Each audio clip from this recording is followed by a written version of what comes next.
Chapter 5. A Secret Closet, This is super! said Michelle. We discovered a secret room! You mean a secret closet? Said Nick, moving his flashlight around. It's very small. There were 2 big maps and some newspaper articles on the walls and a diary on an old chair. This is cool, Said Bill. I don't think the police knew about this place. And it's probably full of clues. Said Nick. The maps on the wall showed the Bermuda Triangle, the sea between Miami, Puerto Rico, and Bermuda. There were red pen marks on the maps. Mr. O'Neill was probably trying to find a particular spot in the Bermuda Triangle. Said Nick. Listen to this headline from the Miami Times. Said Michelle. Ship with precious cargo disappears in the Bermuda Triangle. Let's see. Said Bill, holding up his flashlight. The 3 of them started reading the newspaper article on the wall. A small ship, the Pelican, disappeared in the Bermuda Triangle last week. It was transporting ancient Roman and Greek artifacts bought in Europe by an important American museum. The artifacts are worth millions of dollars, and they are now probably sitting on the bottom of the Atlantic Ocean. I think I understand. Said Bill. Mr. O'Neill was probably looking for the ship in the Bermuda Triangle. That's why these 2 maps are marked in the same place. And that's why he went out in his boat with his diving equipment every weekend. Added Michelle. But why was he looking for them? Asked Nick. That's a good question. Said Bill. I'm sure a lot of dishonest art dealers want to find those artifacts and sell them on the black market. It's a big business. They're worth millions of dollars. But Mr. O'Neill wasn't dishonest. I'm sure he was looking for them for another reason. Michelle started looking through the diary on the chair. Hey, look! She said. On June 7th, Mr. O'Neill wrote this note in his diary. Call Professor Ortega at Florida Historical Museum. That's the day before he disappeared. She paused for a moment and said, Perhaps Mr. O'Neill was working for the Florida Historical Museum, and that's why he was looking for the ship. That's a good explanation. He was an expert scuba diver. Said Bill. Is there anything else in that diary? Michelle looked through the pages. On May 31st, he wrote, Blackbeard still following me at sea. Who's Blackbeard? Well, he was a pirate centuries ago. I don't think it's him. Said Nick. But Blackbeard could be the name of a boat. The boat that was following him. Perhaps the people on that boat were looking for the artifacts too. Let's go to the port and see if the Blackbeard is there. Said Bill. All right. Said Nick. But let's go now. It's late. And it's getting very hot in this closet. Said Michelle. Suddenly, there was a loud noise upstairs. What's that? Cried Michelle. We're not alone here. Said Nick. Someone or something is in the house. They stood still for a minute. Well, Michelle, Whispered Nick. you're the ghost expert. Whose ghost is upstairs? Oh, stop it. Whispered Michelle, who wanted to get out of there. They got out of the secret closet and quickly pushed the wardrobe against the wall. They went upstairs silently and climbed out of the small kitchen window, followed by Rover. When they were outside the house, they heard another loud noise and ran away. Oh, that math test was impossible. Said Nick, walking out of Mr. Branson's class angrily. I think he makes math hard for us. Said Bill. I couldn't finish the last 2 problems. Me neither. Said Nick. I studied until late last night, but it didn't help. Even Maria Lopez, who's a math genius, didn't finish the last problem. Hey, let's think about the big game against South Miami High tonight. Said Bill. They're a strong team. And so are we. Said Nick. That evening, the Montego High gym was crowded and noisy. The colors of the 2 schools were everywhere. Orange and purple for Montego, and black and red for South Miami. It was an important basketball game, and the local TV station was there to film it. Michelle sat with Juanita and Susan. Mike Anderson and his friends from the football team were sitting behind them, and this made Michelle nervous. I'm happy I wore my new sweater with the school colors, she thought. I hope Mike notices it. It was an exciting game, and everyone was cheering for their team. Montego High finally won and entered the Florida finals. Someone touched Michelle's shoulder. She turned around and saw Mike. "Hi, Michelle," said Mike. "Your brother played a great game." Oh, thanks, Mike. I'll tell him, said Michelle, who was happy because Mike talked to her. On the way home after the game, Bill, Michelle, and their friends walked by the Wax Museum. They saw Rover sitting at the entrance. He was whimpering. I wonder what Rover's doing in front of the museum at this time, asked Michelle. There's something about the place that attracts him, said Bill. But what? Remember the day when he tried to come into the museum with our class?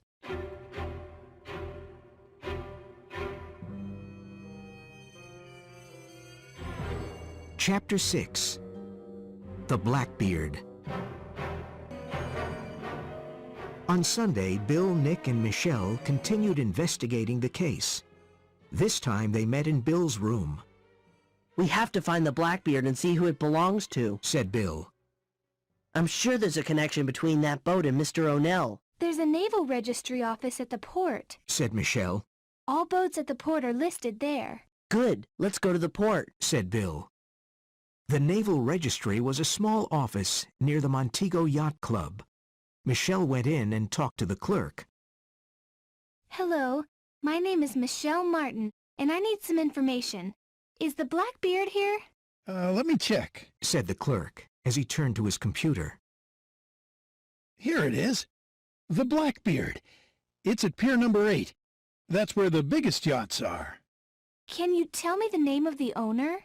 Let's see. It's Mr. Julian Devereaux from New Orleans. Julian Devereaux? Said Michelle, surprised.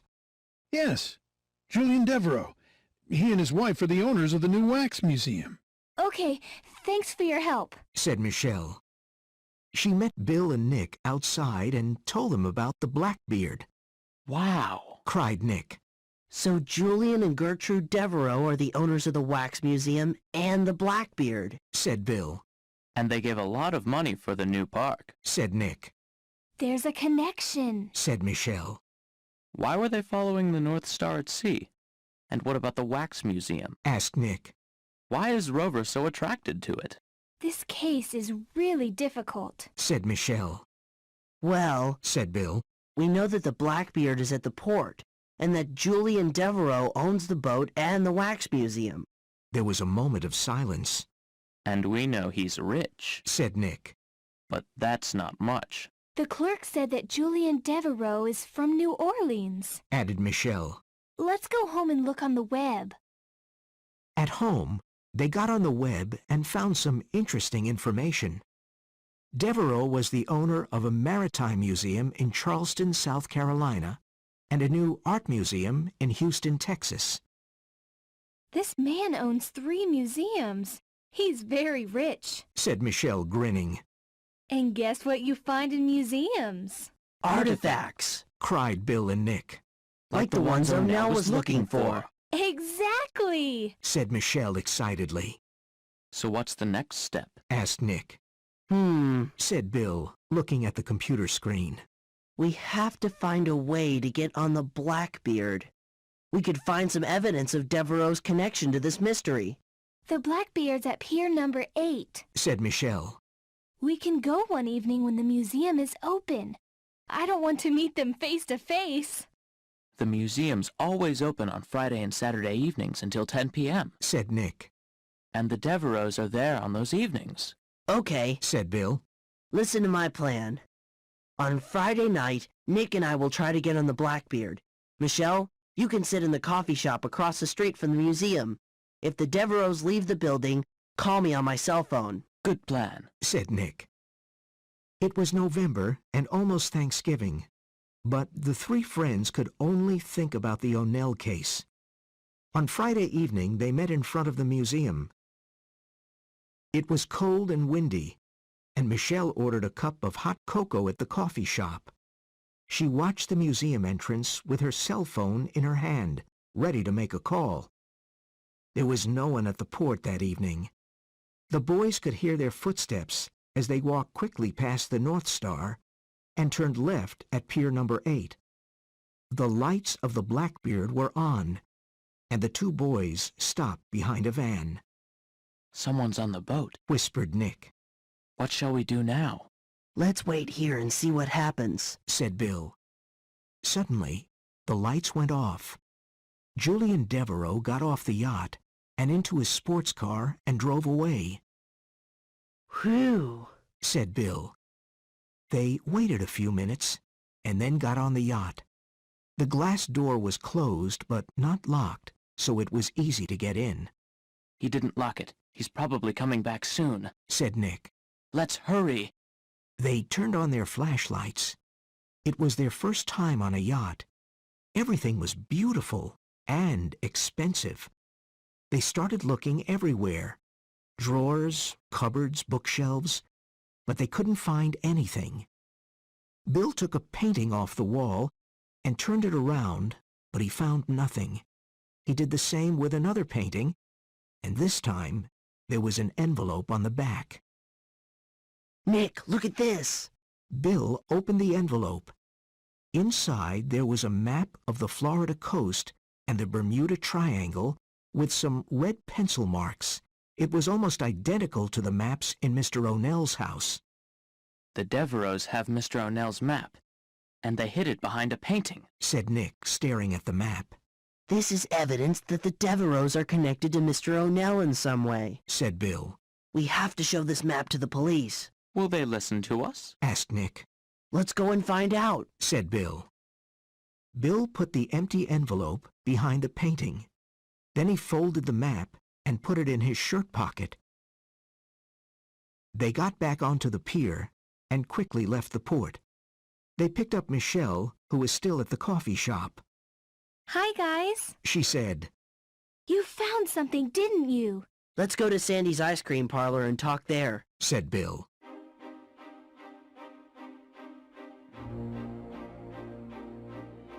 Chapter 7. Sergeant Walters. Before going to their part-time jobs on Saturday morning, Bill and Michelle told their parents what was happening. Mr. and Mrs. Martin were very surprised, Why didn't you tell us about this before? said Mrs. Martin, who was worried. You kids are amazing, said Mr. Martin. No one has solved this mystery, but perhaps you can. I remember Mr. O'Nell. He was a very nice man. I'm glad you're going to the police today. It's the right thing to do. That afternoon, the three friends went to the police station and spoke to a police officer, Good morning. I'm Sergeant Walters. said a tall man with friendly eyes, What can I do for you? We want to report something. said Bill, Come into my office and sit down. said Sergeant Walters. Bill was a bit nervous at first, but Sergeant Walters was friendly. He, Nick, and Michelle explained everything. They talked with him for about half an hour, and he seemed interested, Sergeant Barnes, please bring me the O'Nell case file number 113. said Sergeant Walters. He looked through several papers in the file and then wrote something down. You three are good detectives, He said, but do you know that it is against the law to enter private property, like Mr. O'Nell's home and the Blackbeard? Bill and Nick were embarrassed, but Michelle was not. We wanted to help the police solve the case. She said seriously, We were looking for clues, but we won't do it again. The Devereaux are important citizens. said Sergeant Walters. They helped our community with their new museum, and they gave lots of money for the new park. The Wax Museum brings tourists and good business to our town. We don't have any real evidence against them. You found this map on their yacht, but anyone can have a map. But this map is identical to the ones we saw at Mr. O'Nell's house. And it was hidden behind a painting. Said Nick. We want to solve the O'Neill case, too. said Sergeant Walters. But I need better evidence. For example, where is Mr. O'Neill's body? Perhaps he wanted to disappear and start a new life in another place. A lot of people disappear, you know. Or perhaps he had an accident at sea. We can't accuse anyone at the moment. We need to find his body first. Mr. O'Neill loved his dog. Said Michelle. He could never go away and leave him. Dogs are very good at finding their masters. It's their sense of smell. Said Sergeant Walters, with a strange light in his eyes. My men and I'll examine the secret room in Mr. O'Neill's house and take a look at those maps and his diary. But I still think he had an accident. Do you know how many people and boats disappear at sea? He got up from his desk and gave each of them his business card. Call me if you need me. They left the police station, and Bill said, Now we have to find the body before anyone will listen to us. Yeah, bodies are easy to find. They're everywhere, didn't you know? said Nick, laughing. Oh, come on. Don't worry. Said Michelle. Remember what Sergeant Walters said? Dogs are good at finding their masters. It's their sense of smell. I think he's giving us a clue. Perhaps Rover can help us solve the case, said Bill. Nick thought for a moment. You can usually find him near the North Star, or at Mr. O'Neill's home, or... Or at the Wax Museum, cried Michelle. Her cheeks were red with excitement. What attracts Rover to the museum? Something inside? Said Bill. Yes, but what? Said Michelle. Let's find a way to get into the museum with Rover, said Nick. Dogs aren't allowed in the building, but there's a back door, the emergency exit. One of us can open it and Rover can go in. Great idea, Nick, said Bill. We can go tomorrow, said Michelle. It's Sunday, and there are always lots of visitors at the museum. No one will notice Rover. I hope. Okay, said Bill. Nick, Rover likes you, so you can wait outside the back door with him. Michelle and I'll buy tickets and go in. When we get to the back of the museum, we'll open the door and you and Rover can come in. Then we'll follow the dog and see what happens. Good, said Nick. My mother usually feeds him at 9 o'clock. I'll try to keep him at the restaurant tonight.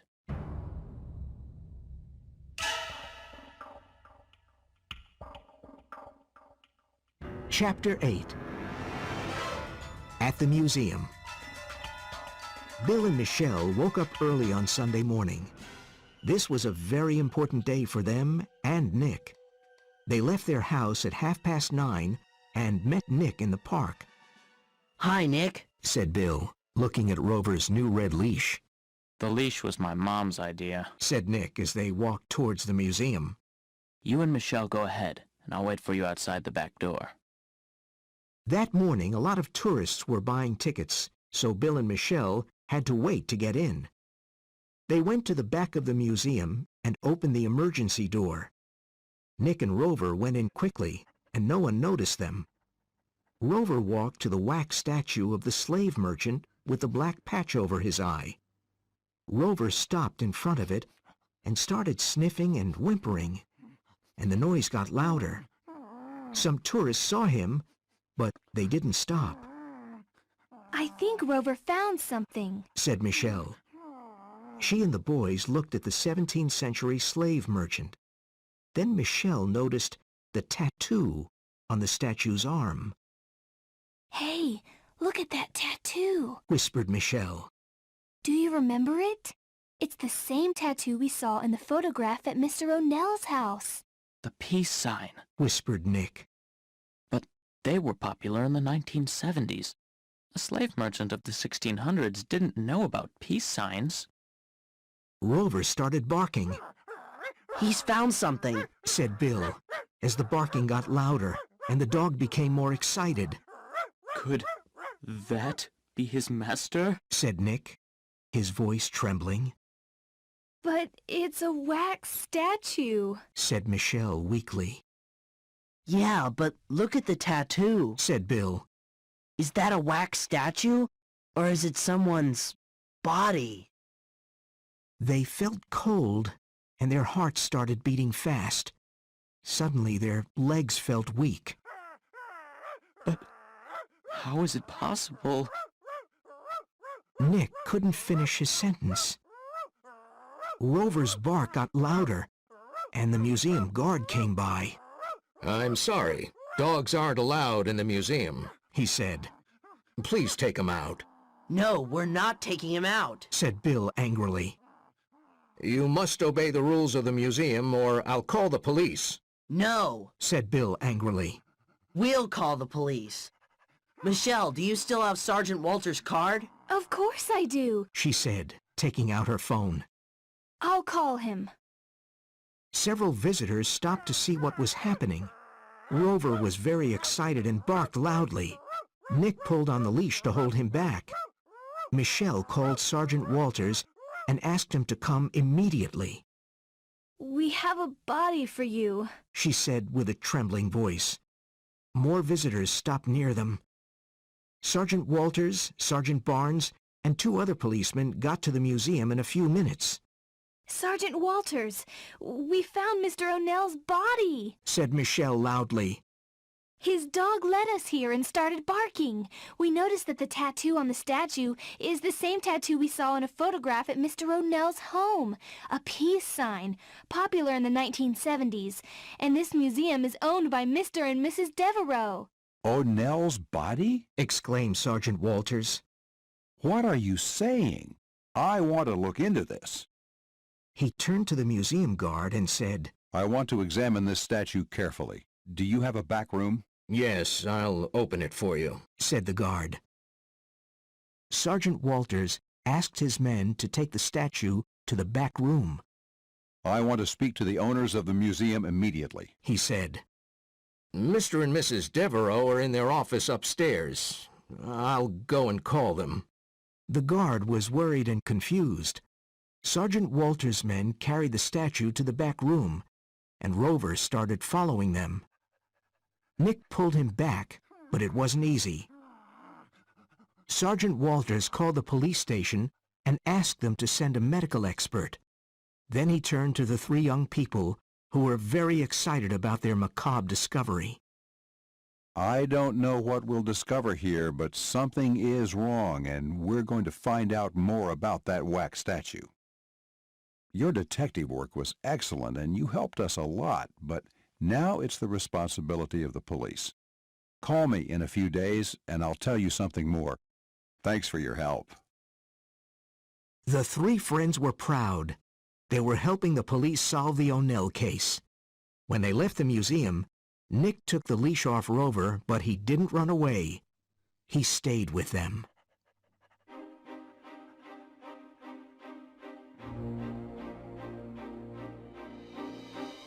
Chapter 9. The case is solved. Do you think that was really Mr. O'Nell's body? Asked Nick.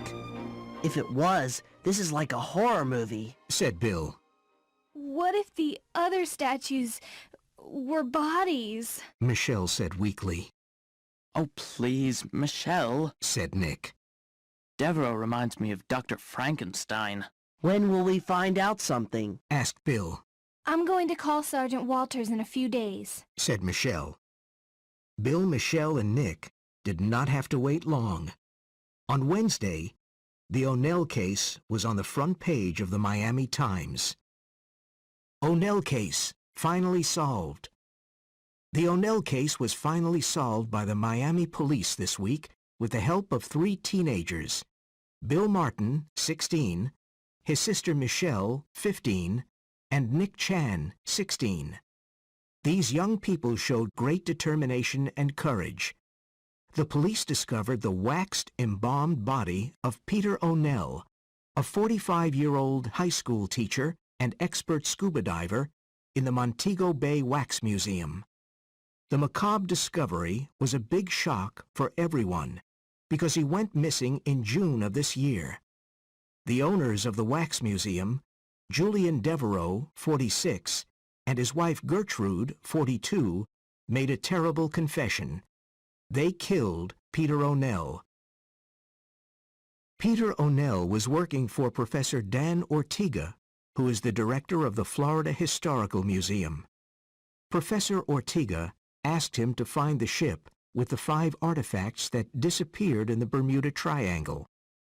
The ship left the port of Naples, Italy, but never reached its destination in Miami.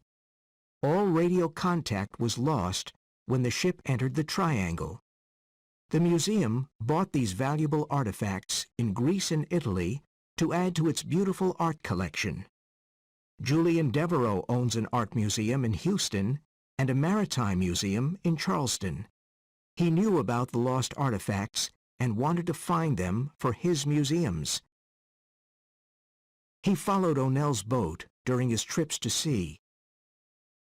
On June 8th, when O'Nell was scuba diving, Devereaux went on his boat and stole O'Nell's maps.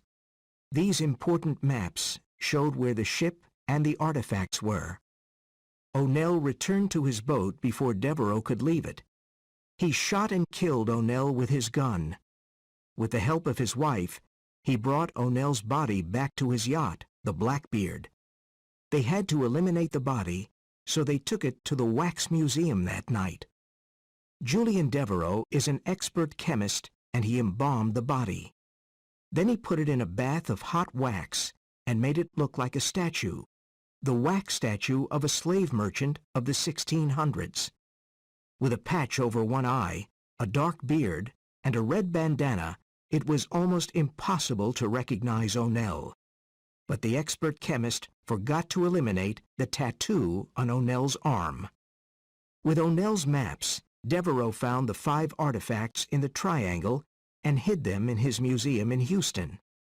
The priceless artifacts will return to the Florida Historical Museum next week. The Montego Bay Wax Museum is closed for now. On Saturday morning, there will be funeral services for Peter O'Nell. All the students and teachers of Montego Bay High School will be present. O'Nell's dog, Rover, who helped to solve this case, found a new home with Nick Chan and his family. After reading the article several times, Bill, Michelle, and Nick couldn't believe that they solved the case. But they were sad about O'Nell's terrible death. Now Michelle had a big story for the December issue of the school paper. She was suddenly the most popular member of the journalism club.